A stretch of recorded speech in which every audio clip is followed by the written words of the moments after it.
रसोई का काम ख़त्म करने के बाद नैना जैसे ही कमरे में गई तो बिस्तर पर लेटते ही उसकी आंखें बंद होने लगी। उसके पति आदित्य ने कहा, नैना शादी को 4 महीने हुए हैं, लेकिन तुम तो रात को इस कदर थक जाती हो कि मुझे 2 मिनट बैठकर बातें तक नहीं करती। मैं तुम्हारे रसोई से आने का इंतज़ार करता रहता हूँ, तुम सारा समय रसोई में ही लगा देती हो। झुकी झुकी आंखों से नैना ने कहा, क्या करूँ आदित्य, एक के बाद एक काम मेरा इंतज़ार करता ही रहता है और मेरे सिवा कोई है भी तो नहीं करने वाला। आखिर मम्मी जी को दूध देने तक सब काम मेरे हिस्से में ही तो आते हैं। तुम्हारी मम्मी मुझे एक पल भी चैन से बैठने नहीं देती, इसलिए मैं इतना थक जाती हूँ कि कमरे में आते ही बस नींद आने लगती है। पूरी नींद लेना तो मैं भूल ही गई हूँ। कहते कहते नैना नींद की आगोश में चली गई। उसको पता ही नहीं चला और आदित्य उसको सोते हुए देखता रहा। आदित्य मन ही मन सोचने लगा कि कुछ तो करना पड़ेगा, नहीं तो हमारी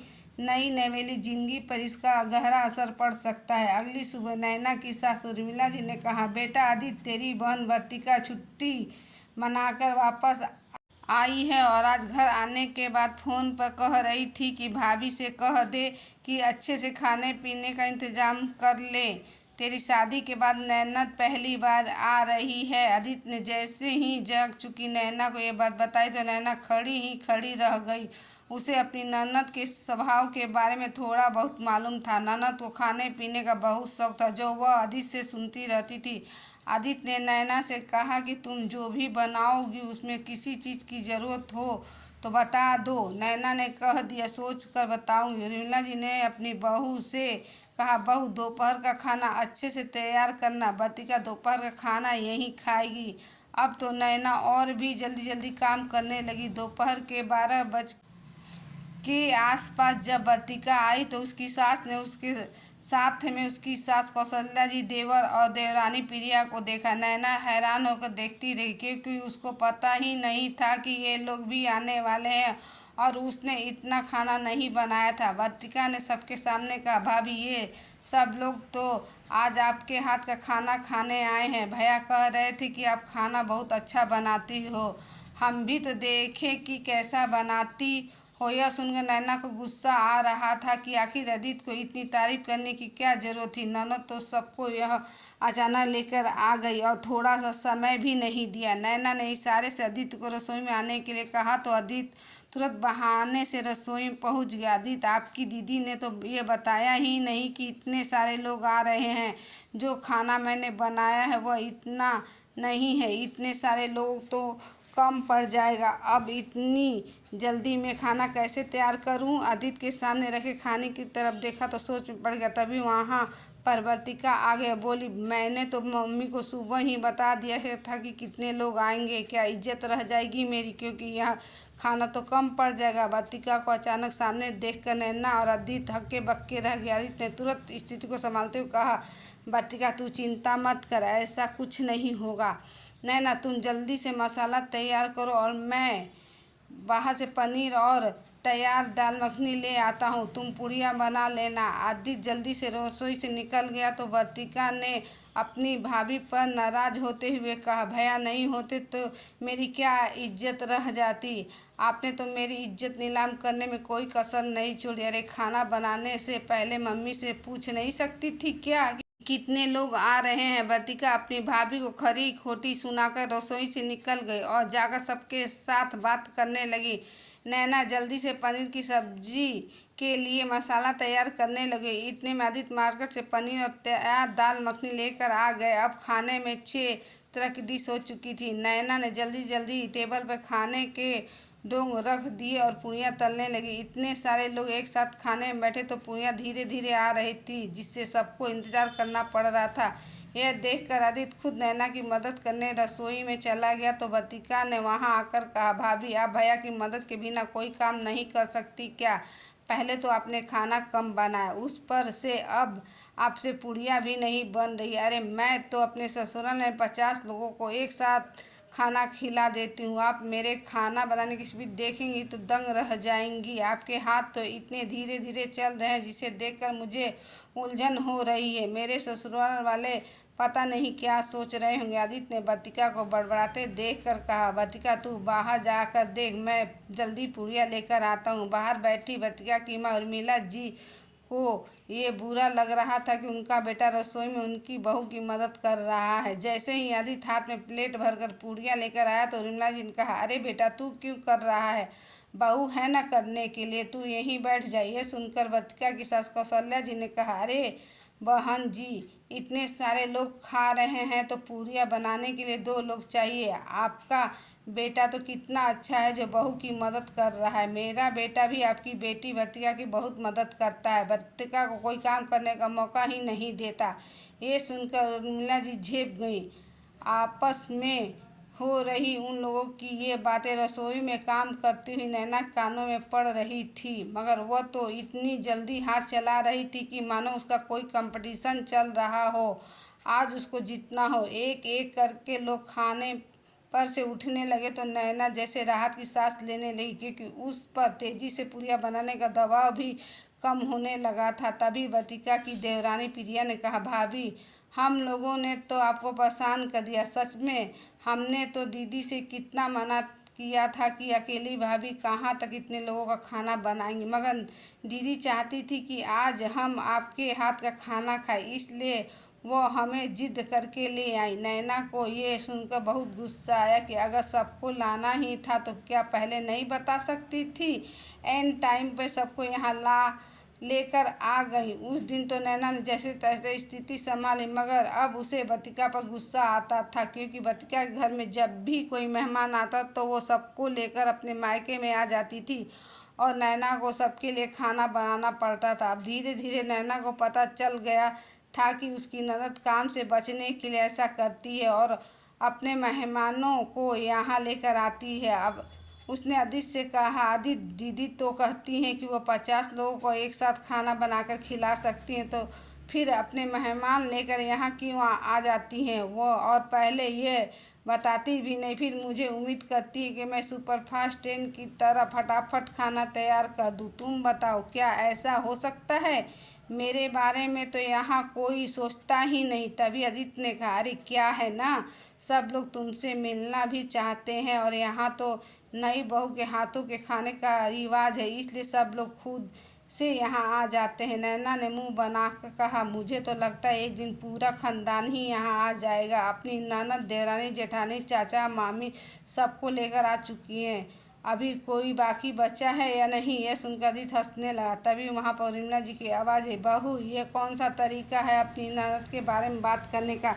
अरे मेहमान तो नसीब वालों के घर में आते हैं और तुझे मेहमानों का आना इतना बुरा लग रहा है? यह कुछ और नहीं, बस कामचोरी है तेरी, इसलिए ननद का आना तुझे बुरा लगता है। क्या गलत कह रही है वर्तिका कि तेरे हाथ इतने धीरे चलते? अरे इतनी देर में तो 50 लोगों का खाना बन जाता है। सास की खरी खोटी सुनकर नैना की आंखों में आंसू आ गए। उर्मिला जी तो बड़बड़ा कर चली गई, लेकिन नैना आदित्य के गले लग कर रोने लगी। आदित्य, हमारी शादी को समय ही कितना हुआ है और शादी से पहले तो मैं पढ़ाई कर रही थी, इसलिए एक साल इतना सारा काम संभालना एकदम तो नहीं कर सकती ना। मुझे भी तो सब सीखने के लिए समय चाहिए, लेकिन यहाँ तो सब मुझे परफेक्शन की उम्मीद कर रहे हैं। आदित्य उसको समझाता रहा। पति के प्यार भरे शब्दों के आगे कुछ देर के लिए नैना अपना दुख भूल गई। 2 दिन बाद उर्मिला जी ने कहा, बहू वर्तिका कुछ दिनों के लिए रहने आ रही है तो ख्याल रखना कि कोई दिक्कत ना हो। नैना ने मन में सोचा, दिक्कत तो अब मुझे होनी ही वाली है, क्योंकि तुम्हारी बेटी करती तो कुछ नहीं है मगर भाषण 1000 देती है।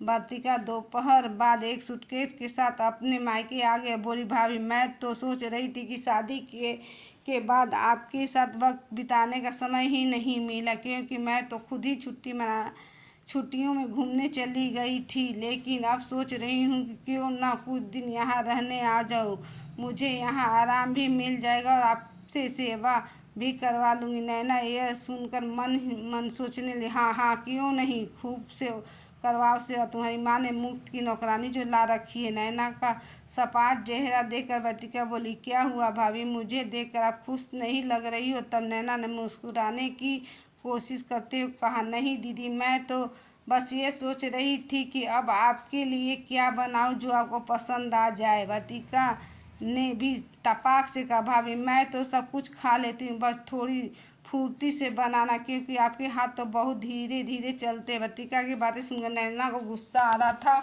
और वह देख रही थी कि वर्तिका किस तरह ताने देकर बात कर रही है। फिर भी वह चुपचाप रसोई में वर्तिका के लिए शाम की चाय के साथ कुछ बनाने चली गई। मीना जी ने आवाज़ देकर कहा, बहू वर्तिका को पकौड़े पसंद है तो पकौड़े बना लेना। अचानक से पकौड़ों की डिमांड सुनकर नैना बेसन निकालने चली तो डब्बे में बेसन नहीं था। खाली डब्बे को देखकर नैना खड़ी रह गई। इतने ही वर्तिका रसोई में आकर बोली, भाभी इस खाली डब्बे को खड़ी क्यों घूर रही हो? आपने सुना नहीं, मम्मी ने पकौड़े बनाने के लिए कहा था? मैं कब से इंतज़ार कर रही हूँ, अब तो भूख भी लगने लगी है, लेकिन पकौड़े बनने या नहीं?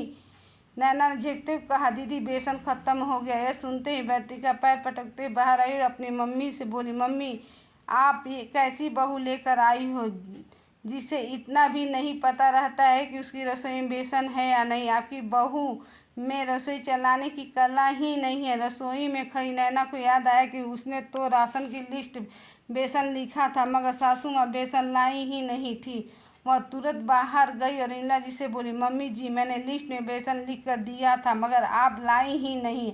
अब मैं पकौड़े कैसे बनाऊँ? यह सुनकर मीना जी की आंखें निकाल कर बोली, अपनी गलती का मुझ पर क्यों डाल रही हो? अगर बेसन रह गया तो क्या आदि से नहीं कह सकती थी? तूने देखा नहीं कि राशन में बेसन नहीं आया था? मेरी बेटी जितने अच्छे से घर संभालती है ना, वह कोई संभाल ही नहीं सकता।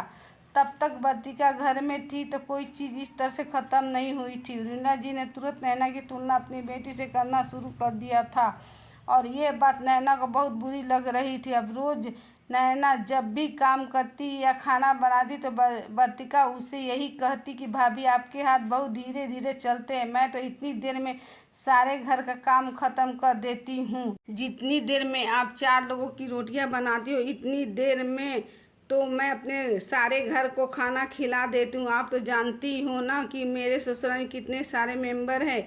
यह सुनकर नैना के अंदर गुस्सा उबलने लगा कि आखिर कब तक वर्तिका हुए इस तरह ताने देती रहेगी। वह पूरी मेहनत से हर काम करने की कोशिश कर रही है, मगर उन लोगों को कुछ अच्छा ही नहीं लग रहा था। एक दिन वर्तिका ने नैना से कहा, आज नाश्ते में आलू की कचौड़ियाँ बना लो, मेरा तो खाने का बहुत मन कर रहा है। मगर नैना पहले ही पोहे की तैयारी कर चुकी थी, इसलिए उसने गुस्से में कहा, दीदी कचौड़ियाँ खानी है तो आप बना लो, क्योंकि मैं तो पोहे की तैयारी कर चुकी हूँ। आप तो जानती हैं ना कि मेरे हाथ कितने धीरे धीरे चलते। अब मैं बनाऊँगी तो रात को जाकर खानों को मिलेगा। ये सुनते ही वर्तिका ने नैना से कहा, तुम मुझे ताना मार रही हो? अरे काम ही इतना धीरे धीरे करती इसलिए तो तुझको इतना सुनना पड़ता है, लेकिन मैं तो देख रही हूँ कि तुम अपने में सुधार करने की कोशिश भी नहीं कर रही हो। यह सुनकर नैना को गुस्सा आ गया और उसने कहा, आप यहाँ आकर करती ही क्या है? सारा काम तो मैं करती हूँ, उस पर भी आपको सुधार नज़र नहीं आ रहा है? वास्तव में तो देखने वाली नज़र ही आपके पास नहीं है। यह सुनकर तो वर्तिका बुरी तरह तिलमिला गई और अपनी माँ से गुस्से में कहने लगी, देखो माँ, भाभी का मुँह कैसे कैंची की तरह चल रहा है। क्या आपने मायके में आराम करना पाप होता है जो भाभी मुझको ताना मार रही है? कचौड़ियाँ बनाने के लिए क्या बोल दिया? इन्होंने तो मुझे इतना कुछ सुना डाला। अपनी बेटी को रोते देख रीना जी का गुस्सा 7वें आसमान पर चढ़ गया और वह नैना से गुस्से में बोली, बहुत ज़्यादा मुँह चलाने की ज़रूरत नहीं है, वरना मुझे अकल ठिकाने लगाना भी आता है। मेरी बेटी का कचौड़ी खाने का मन है और तुझको बनानी ही पड़ेगी। पोहा फ्रिज में रख दे, बाद में खा लेंगे। सासू माँ के सामने नैना चुप रहना पड़ा, लेकिन जैसे ही रात को आदित्य ऑफिस से आया तो वह उसके सामने रो पड़ी। आदित्य, मैंने सबका दिल जीतने की भरपूर कोशिश की, मगर मेरी अच्छाई कोई देख ही नहीं रहा है। दीदी कोई काम नहीं करती, लेकिन आदेश प्रदेश देती रहती है। तुम ही बताओ मैं इतना काम कैसे करूँ? ये सुनकर आदित्य ने कहा, अरे कुछ दिन में चली जाएंगी, थोड़े दिन की तो बात है। बेचारी नैना सोचने लगी कि अब मुझे खुद ही कुछ करना पड़ेगा, मेरी ननद ऐसे बाज नहीं आने वाली। एक दिन वतिका ने अपनी माँ से कहा, मम्मी आज आपके दामाद मेरी सास और देवर के साथ खाने पे आ रहे हैं, आप अपनी बहू से कह दो कि सबका खाना तैयार करके रखे और पिछली बार की तरह कोई गलती नहीं होनी चाहिए। मैं उनके मुंह नहीं लगना चाहती, इसलिए आप कह दो। विमला जी ने मुंह बनाकर कहा, मैं देखती हूँ कैसे नहीं करती है। अरे हमारे घर में कोई मेहमान नहीं आ सकता क्या? यह कहकर विमला ने जोर जोर से नैना को आवाज़ लगाने लगी। जब नैना आई तो विमला जी ने कहा, बहू वतिका के ससुराल वाले आ रहे हैं, दोपहर का खाना अच्छे से तैयार कर ले और वतिका से पूछ ले कि क्या क्या बनाना है, कहीं पिछली बार की तरह गलती ना कर दे। तेरे हाथ वैसे भी कछुए की तरह चलते रहते हैं। यह सुनकर नैना के अंदर गुस्सों का ज्वालामुखी बुरी तरह खौलने लगा था। वह मन में सोचने लगी कि जब देखो यह किसी न किसी मेहमान को ले ही आती है, अगर यह एक रोटी भी नहीं बनाएंगे और मुझे सुनाती रहेंगी कि कितना काम करती है। नैना ने खाने को तैयारी शुरू कर दिया तो वतिका ने आकर कहा, भाभी पहले आप उन लोगों को पकौड़े नाश्ता करवा देना और बाद में खाना लगा देना। ब्रेड पकौड़े बनाओगी तो अच्छा रहेगा। यह सुनकर नैना फटी आंखों से वतिका का चेहरा देखने लगी।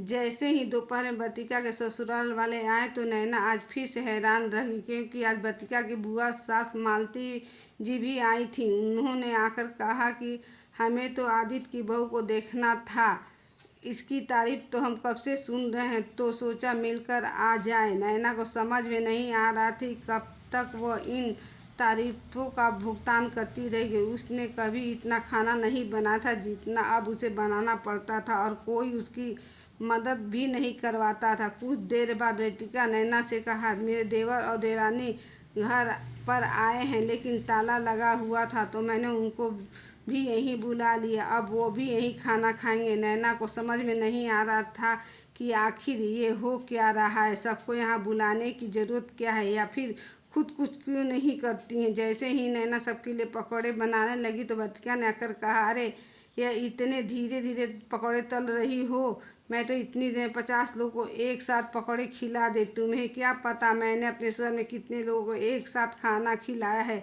मेरे लिए तो ये बाएं हाथ का काम। वतिका की बात सुनकर नैना कुछ देर चुप रही, फिर अचानक सिंक में जाकर अपने हाथ धोते हुए बोली, दीदी मैं चाय लेकर बाहर जा रही हूँ, आप फटाफट पकौड़े तल कर ले आइए, मैं बनाऊँगी तो सबकी चाय ठंडी हो जाएगी। आप तो 50 लोगों को पकौड़े तल सकती हैं एक साथ है, मैं बस चाय रख कर आ रही हूँ, फिर आपसे सीखूंगी कि इतने सारे पकौड़े कैसे एक साथ बन जाते हैं। चलो आप शुरू करो, मैं भी आती हूँ। नैना ने ऐसा कहा कि वतिका उसका मुंह ही देखती रही, लेकिन नैना चुपचाप चाय लेकर बाहर आ गई।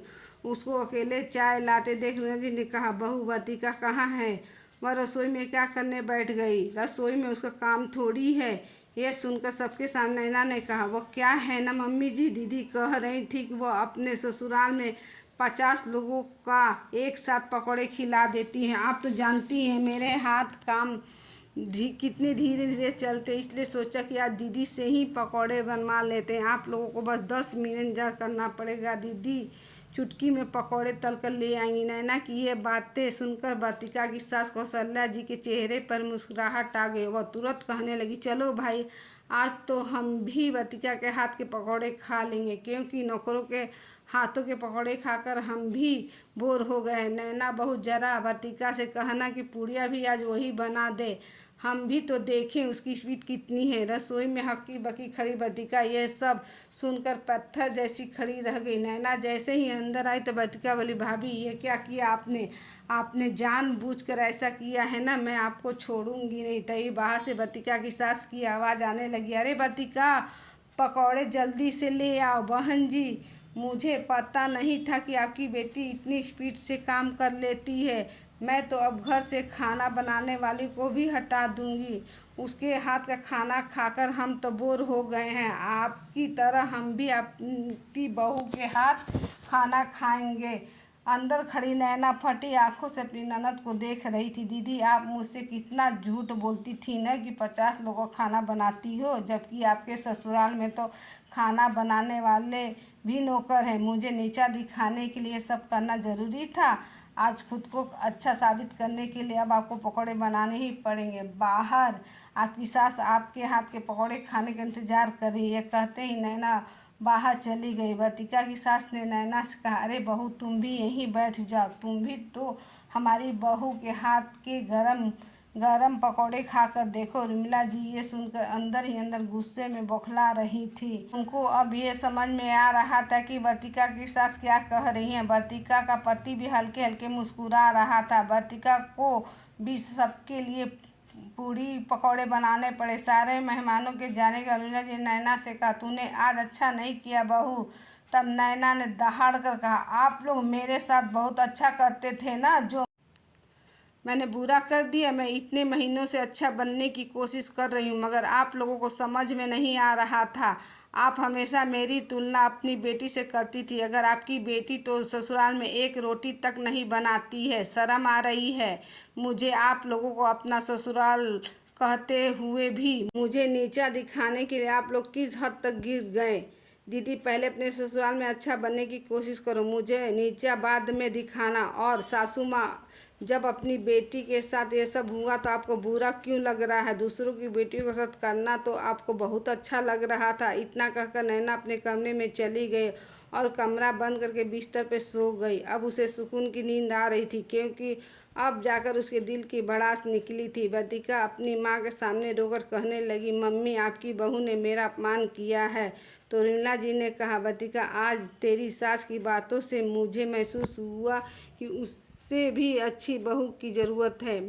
मैंने आज तक तुझे गलत सिखाया है। मेरी बहू में वो संस्कार है जो मैं तुझको नहीं सिखा पाई। बहू से तो इतनी उम्मीद की गई, मगर बेटी को कुछ नहीं सिखाया। सारी गलती मेरी। अब तू अपने घर जा और ससुराल वालों के साथ अच्छे से बर्ताव कर। वर्तिका अपनी माँ का बदला रूप देखकर दंग रह गई और गुस्से में सूटकेस उठाकर चली गई। बाद में विमला जी ने रसोई का सारा काम संभाला और जब नैना सोकर उठी तो रसोई का सारा काम हुआ देखकर वह हैरान रह गई। तब विमला जी की आंखों में आंसू आ गए और बोली, आज से तू मेरी बहू नहीं, मेरी बेटी है। मैंने तुझे कुछ नहीं समझा, ये मेरी गलती है, मगर वादा करती हूँ अब यह गलती नहीं होगी। नैना मुस्कुराकर अपनी सास के गले लगी। उसके बाद उसके ससुराल में सब कुछ ठीक हो गया। कभी भी दूसरों की बेटी या बहू की झूठी तुलना करके उसे नीचे दिखाने की कोशिश नहीं करनी चाहिए। हर व्यक्ति की अपनी क्षमता परिस्थितियाँ होती हैं। दूसरों को कम आंकने से पहले खुद के गिरबान में झांकना जरूरी है, क्योंकि सच्चाई एक न एक दिन सामने आ ही जाती है। क्या नैना ने ननद वर्तिका का झूठ सबके सामने लाकर सही किया या गलत? अगर आप नैना की जगह होते तो ऐसी स्थिति कैसे संभालते? क्या आज के समय में भी बेटियां और बहुओं में भेद करना सही है? अपनी राय कमेंट में ज़रूर बताएं। दोस्तों, अगर आपको हमारी ये पारिवारिक और सीख देने वाली कहानी पसंद आई हो तो इसे वीडियो को लाइक करें, अपने दोस्तों परिवार के साथ शेयर करें। ऐसे ही दिल छूने वाले किस्से कहानियों के लिए हमारे चैनल को सब्सक्राइब करना ना भूलें। मिलते हैं अगली एक नई और प्रेरणादायक कहानी के साथ। तब तक के लिए धन्यवाद।